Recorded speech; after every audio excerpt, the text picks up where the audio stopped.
Oh, hi there. Cello. Hey now. Hola. And ba weep grana weep ninny bong. However you want to say it. Welcome to that Kev1 show.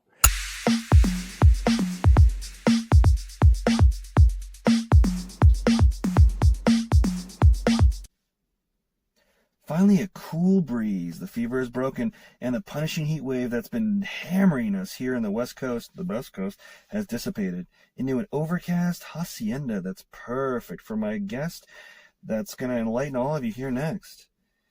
Whew, man. He has the epic tools that are going to help you, whether from the world of entertainment or just where you need to go in life.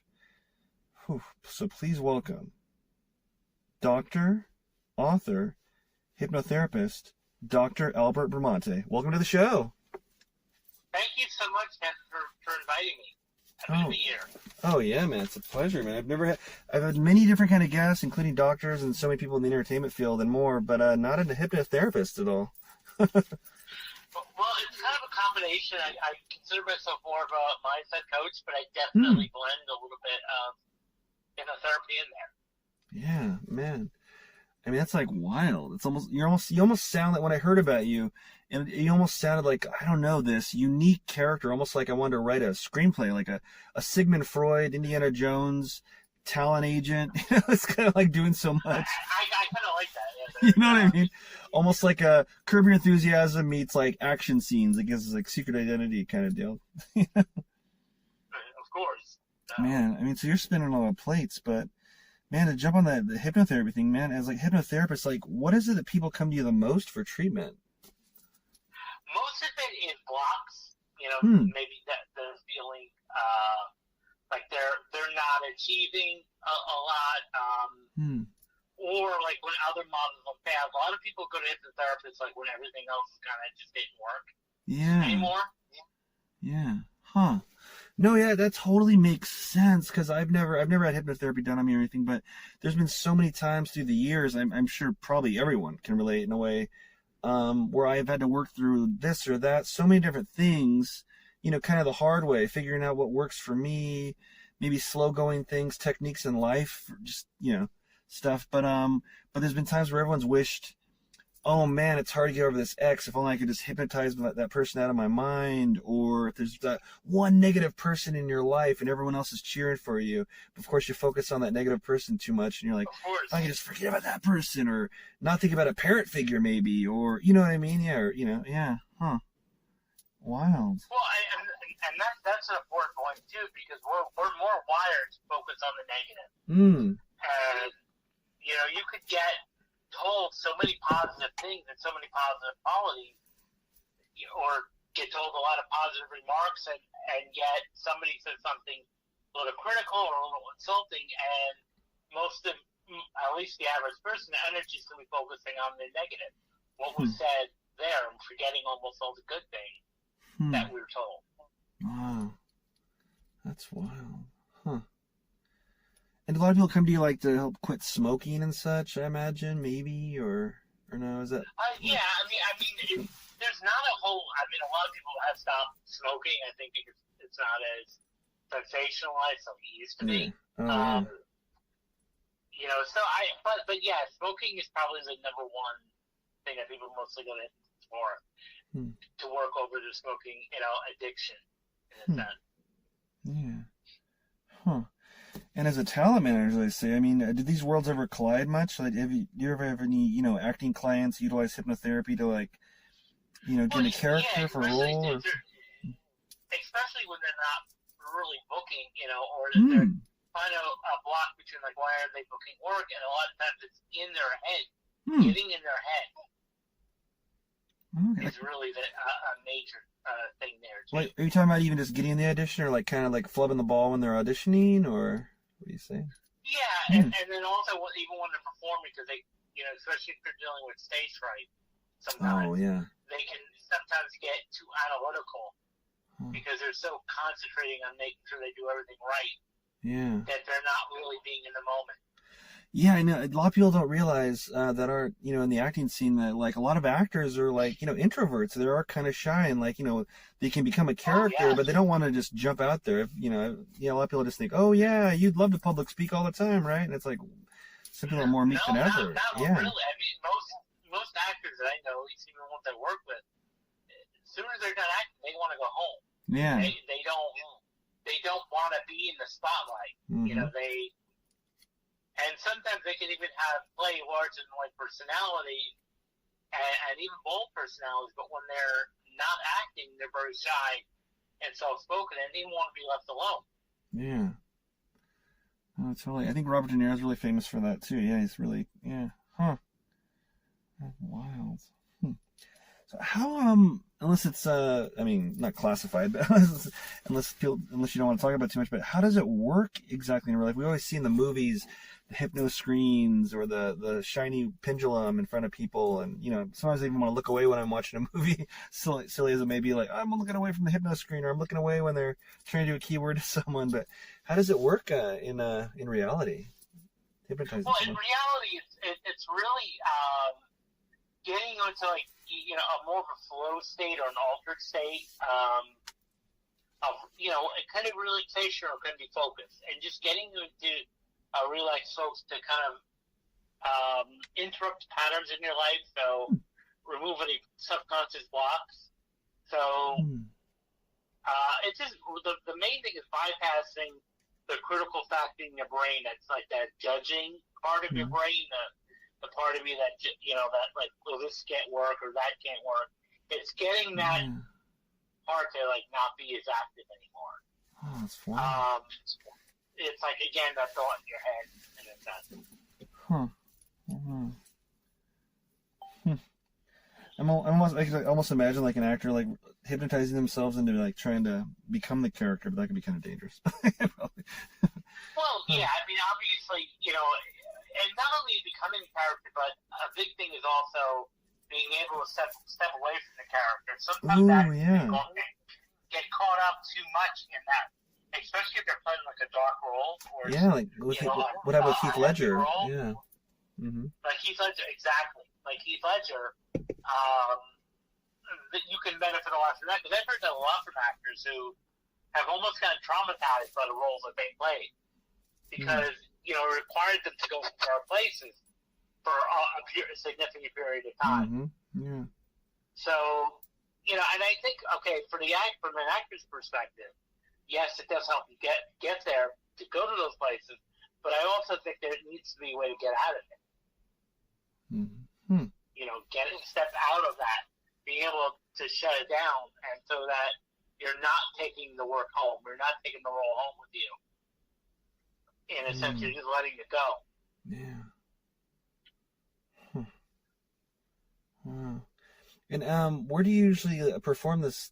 This for people? Is it like over the phone? Do you meet with people for these sessions? It can be over Zoom,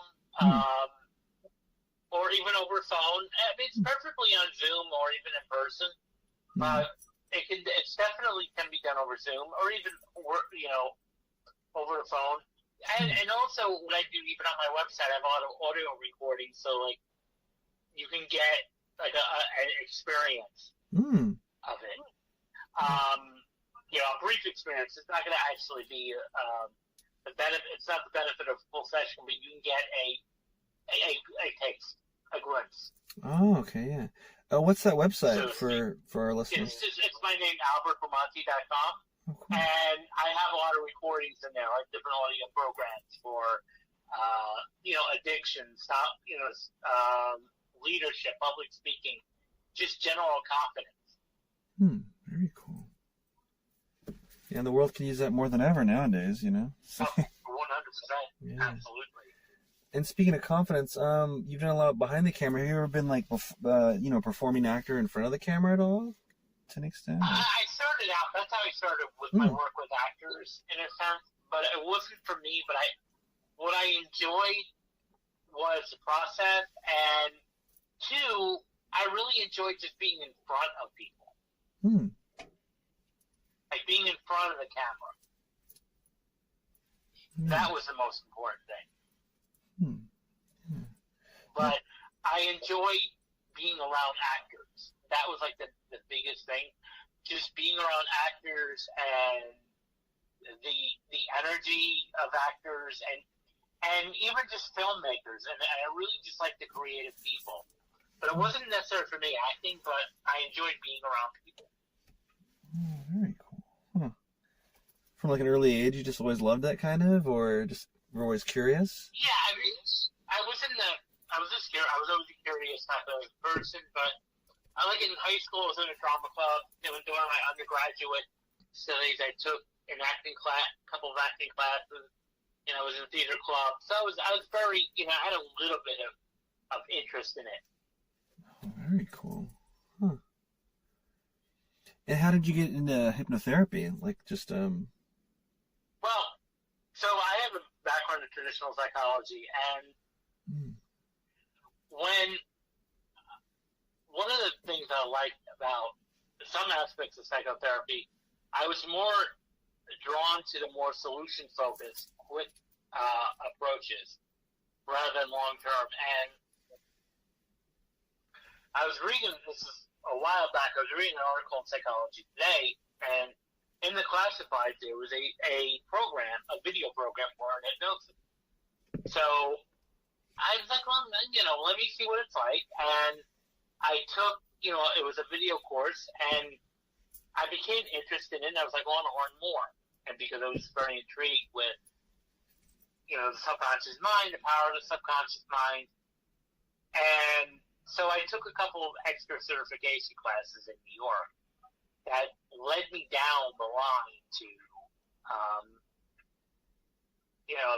studying, professional hypnotherapy. So, and I like it because it works with the subconscious mind and kind of gets to the root cause of a lot of things.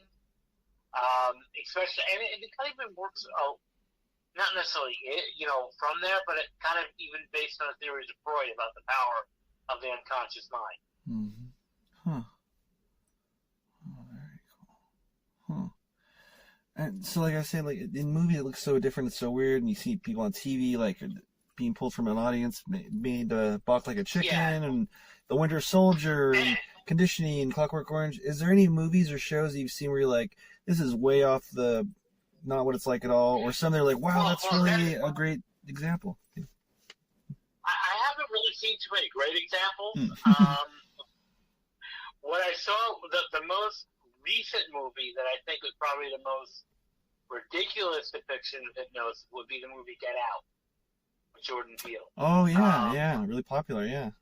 The whole and also, I like the concept of the movie, but the whole concept of hypnosis was so absurd. Yeah. And, I what concerned me, I think, initially with that movie is people thought that was real because people were asking me. I was like, no, this is not, anywhere about that. But like even for me, I think because of my background in hypnosis, I really didn't enjoy the movie like the average viewer would. Yeah. For me, I thought I was just laughing the entire because I'm like, this is so ridiculous. Yeah, you're like, okay, this is interesting, but they need to add something more supernatural to make it get you there, to make it more realistic for you, because like that's not how it works. Like you knew that. So. Yeah, that's not how it works. At least add some realism. Something. Like, something. Some new technology. Yeah. So, yeah. So that would be like the most recent movie that kind of like stood out. I was like, this is ridiculous.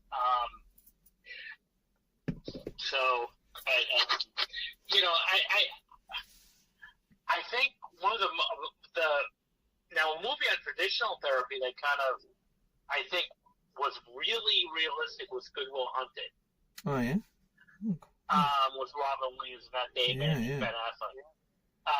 Really good movie, and I thought they really did a nice job with depicting abuse and the problems with children, attachment disorders, and all that. So as far as like from a mental health standpoint, I thought they did a nice job with Good Will Hunting. Okay. Yeah, I got a lot of awkward. Yeah, I got to revisit that because it's been a long time. I was like, yeah.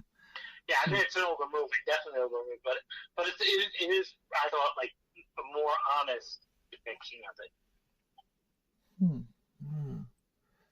it. Yeah, speaking of important films, you also worked on a very important award-winning film, Super Size Me, which got me off McDonald's. So thanks for that. Well, it's interesting because I met Morgan Spurlock, you know, when I was actually in his office a few times, and you know, I thought it was an ambitious project. It was very eye-opening, a little reckless, but yeah, you know, they got the attention though. Yeah, he passed, but yeah, I don't know if that was the smartest thing to do, but it was eye-opening. I will tell you that. Yeah, got everyone's attention. I remember seeing that. Yeah, like, and I quit McDonald's like right away. It wasn't like eating it all the time, mind you, but you know, I was eating, you know, fries here and there, and hey, it's early morning. Why don't I get a sausage biscuit, whatever, you know? Yeah, I mean, but I kind of quit at cold turkey with that movie. Well, yeah, because you could see how he was this really in shape, muscular, fit man, and it was in a period of days, you know, maybe 2 weeks most, he was like really borderline sick, you know, sick. And you know, obviously it's not natural, but it was an experience, and that was like right before I became an agent. So I was trying to figure out what I wanted to do, and then they were looking for researchers, and at the time I loved to research. So I was like, let me check this out, and it was a good concept. So it really didn't make it too much in the film, but a lot of the stuff that he had me research was how many contracts that school districts have with fast food companies. Whoa, yeah. Like vending machines and brand, and there was a lot, and a lot of the school districts were not even apologetic about it, because they were saying, like, you know, they would get funding that way, you know, through Coca-Cola or through, you know, PepsiCo or through you know, most of the snack companies. Yeah. Because they were getting a lot of revenue that way, and so they were getting funding in addition to the district. But it was putting, obviously, the kids at risk. Wow.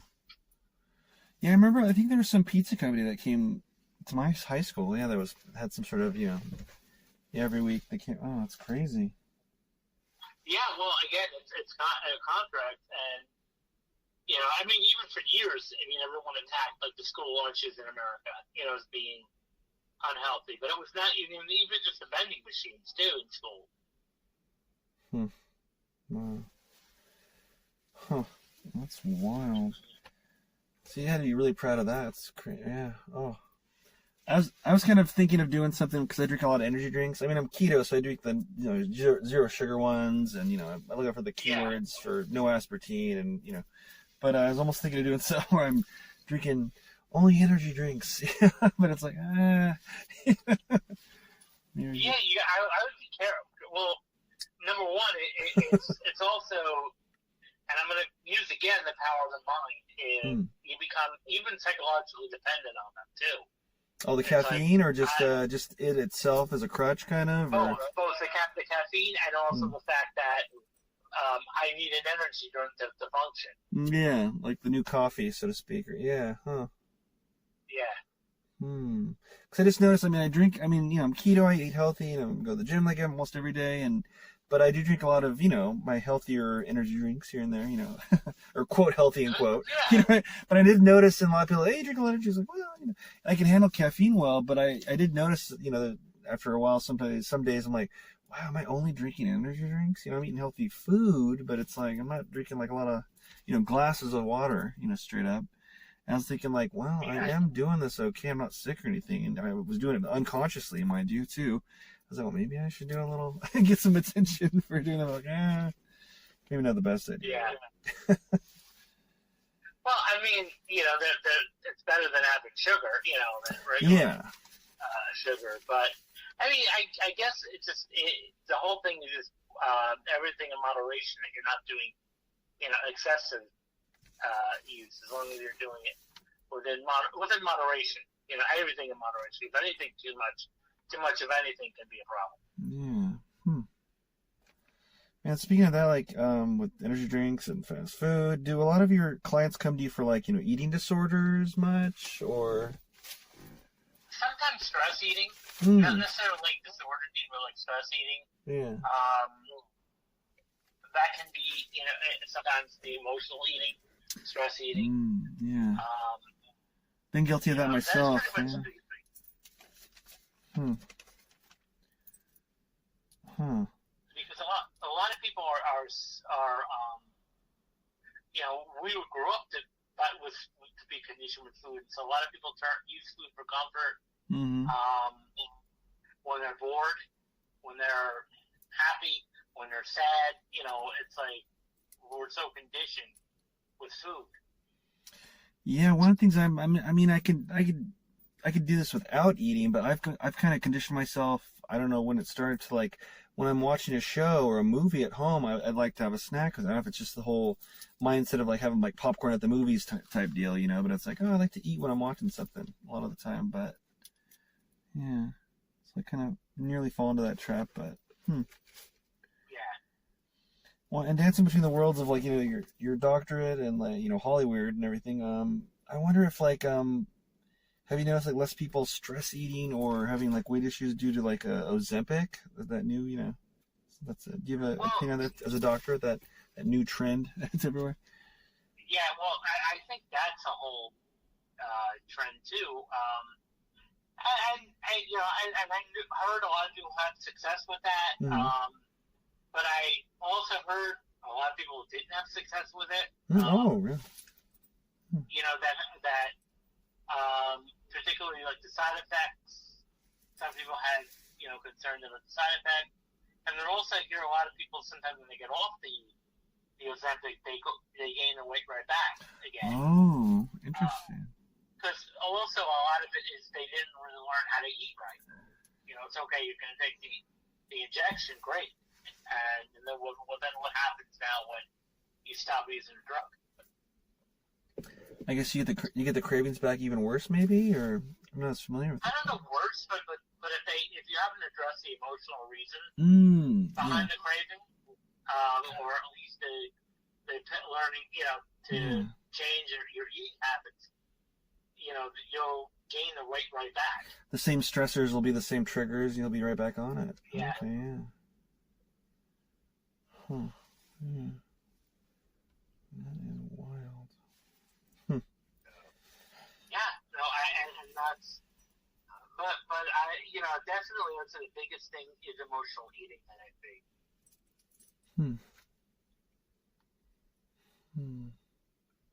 Have you ever or is that even possible? So have you ever hypnotized yourself, or can one hypnotize themselves? Yeah, you can do self-hypnosis. I mean, it's hard to do any deep work on yourself, but you can certainly, like if I want to calm down, or if I want to not be triggered, or if I just want to relax, or if I want to prepare for a presentation, I can use visualization.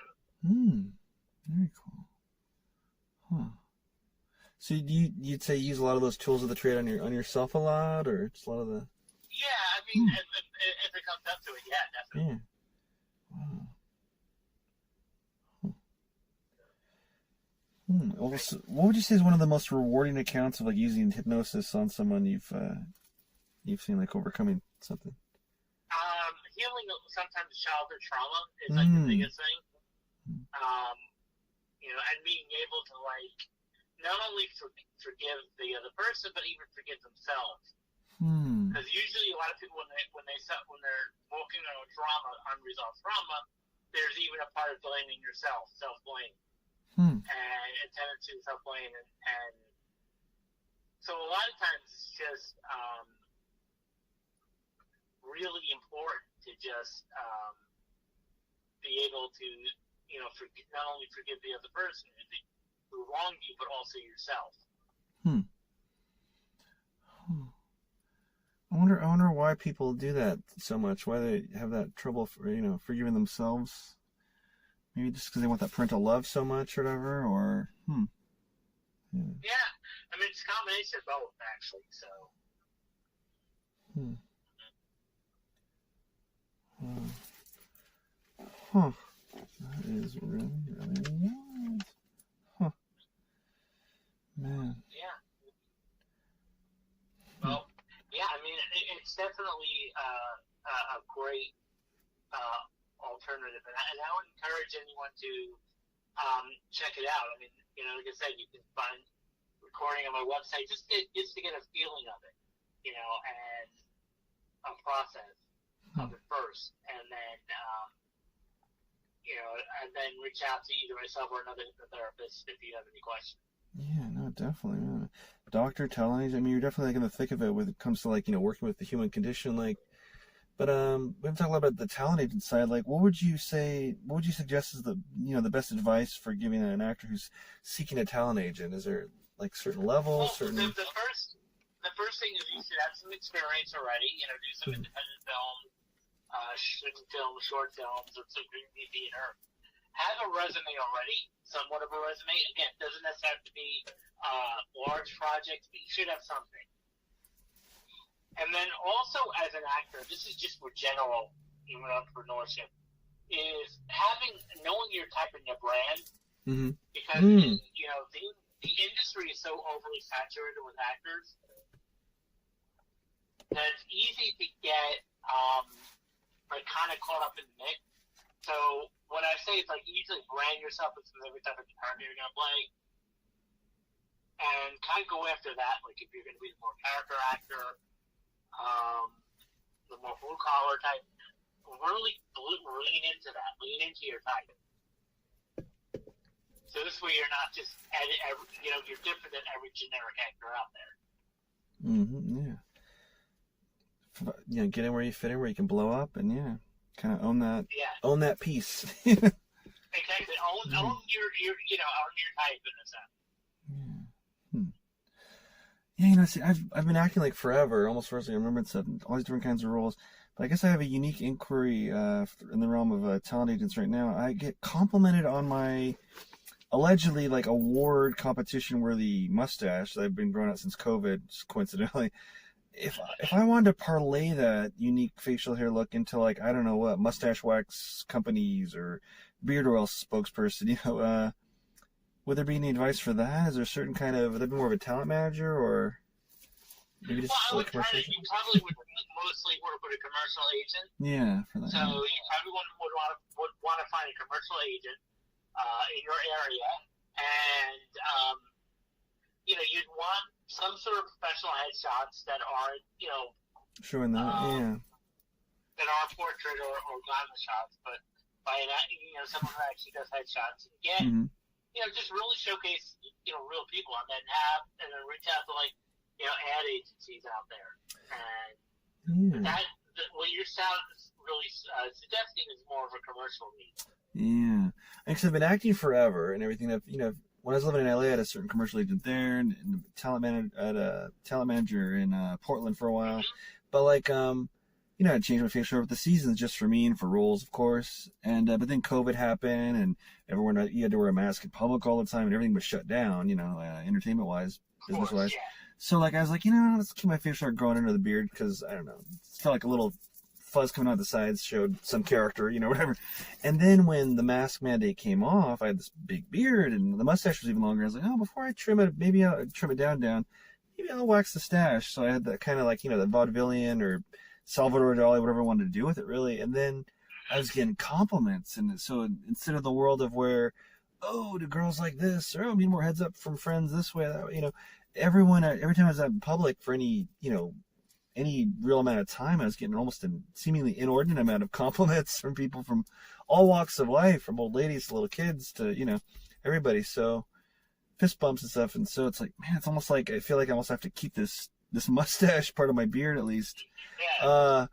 Almost like a local, you know, I was like, I should do commercials or something. It's like if I got if I was hosting SNL magically, you know, out of nowhere, I'd be like, well, I got to keep the beard, guys, and we'd, you know, combing down the stash or whatever, mind you. But so yeah, I guess I should reach out to a commercial agent, or you know, and just send some messages to, you know, beard companies. There you go. It's just kind of a unique place to fall in. And I'm like, well. Man. And among all your many talents, you're also an author. Where can our audience find like some of those works? I'm guessing your website. Well, you could definitely look for a book on Amazon as well. The book, the script. Yeah. Confronting Self-Doubt, Mastering Self-Sabotage for Performing Artists. I would definitely check that out on Amazon. Okay, hell yeah. And in all these things you do, are there any, maybe you've just covered them, but are there any places you want to put a spotlight on? Or is it all covered by Amazon and their website? Well, it's definitely Amazon on my website. You can also find me on LinkedIn. You know, I'm very active on there. Feel free to reach out to me there. And I'll be happy to jump on a call with anybody for 10 minutes or answer any questions. So. Oh, very cool. So all things you do in this world, I mean, is there anything, any goals you have that you haven't really attained yet, or? I want to write more books. You know, I you know, develop a couple of courses and really just, you know, help more people. That's all. Oh, wow, yeah. Well, I think you're already on that path already, so man. Thank you. Cool, congrats, yeah. Already a champion in life. Yeah, man. Oof. Thank you so much. Oh, for sure, man. And well, Doc, I think we've probably taken enough of your time. So thanks so much for educating us on that fascinating realm that could really help everyone. And thank you for having me. Oh, for sure, man. Yeah, and we heard about you. I had to say, yeah, man. Pull the trigger on that. Great. All right, great. You know, when it comes out, I'll share it. So. Oh, thanks so much, man. All right, have a good day. You too, man. Night. This portion of that Kev One show is dedicated to Malcolm Jamal Warner. Well, guys, I can't wait to catch you guys after my film fest next week. Yeah, I'm filming an independent film. So I'll see you when I see it. Well, the week after that. But what a world we will be in together at that point, because I'm sure you guys will be even fitter than you already are with Scottish Keto Guido on YouTube. Get fitness motivation, keto health tips. That's the Scottish Keto Guido channel on YouTube. That's right. Type Scottish Keto Guido and you'll be there. And if you go there now, within 24 hours, because look at those pics on there, did those guys. You'll get the green room, the gourmet keto decadence. That's in a Kev One Show green room this week for some of our guests. Oof. Does that count as a crossover? Yeah, I'll say yeah. So yeah, get in where you fit in and rise with us. Join it. Lift it. Be it. Night.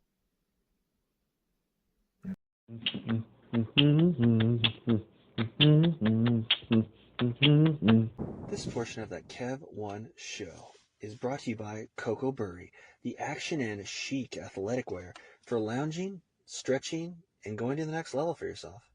I have the olive green pair of athletic shorts that I wear on the weekends lately. So, you know, I do my version of yoga. I'm not a yoga enthusiast, but I do my stretches and my karate and taekwondo stuff that I know, especially when watching Cobra Kai and the like. So, come on, guys, buy your own pair and jump in today.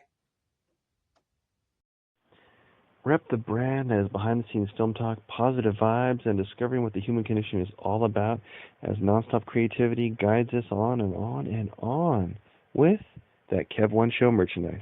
Now for sale at thatkev1show.etsy.com. That Kev One Show, spelled of course that, Kev number 1 N, show. Hey, you're a fan. You want to rep it. You know how to spell it. So get it today and glow with us.